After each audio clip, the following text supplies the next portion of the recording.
Again, I think, as with any difficult verse, we need to just get the big picture settled first. The book of the Revelation is in a category of its own. It's known as apocalyptic literature. And this is a vision of souls under the altar crying out.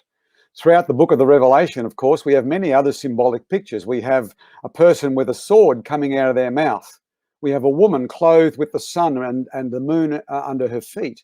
And here we have souls crying under the altar. This cannot be taken literally. It is symbolic or poetic or metaphorical, as has been pointed out. I mean, if you take this literally, you've got the ridiculous suggestion that these martyred people are actually under a literal piece of furniture, the altar, for centuries, now for thousands of years, crying out. You cannot push this into a crass literalism. You have this kind of thing happening, of course, in the Old Testament. For example, if you go to Isaiah 14, there Sheol itself, the grave, is given a poetic kind of license to portray itself as eagerly anticipating the arrival of the wicked king of Babylon.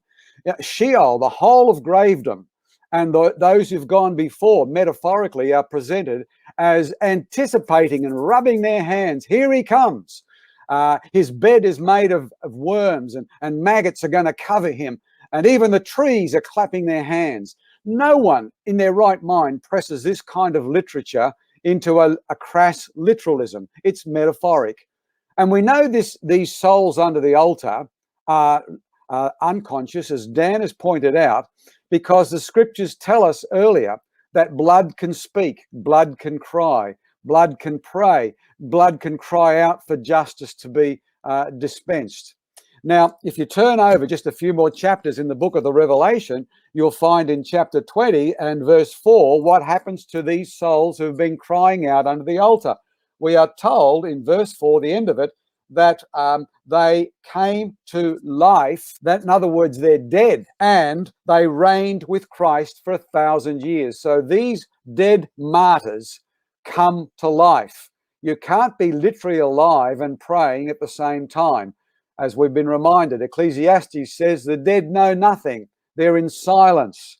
And these souls are dead, but God has not forgotten their cry for justice in their martyrdom. So these souls, as we've been reminded, it's poetic and it's not literal.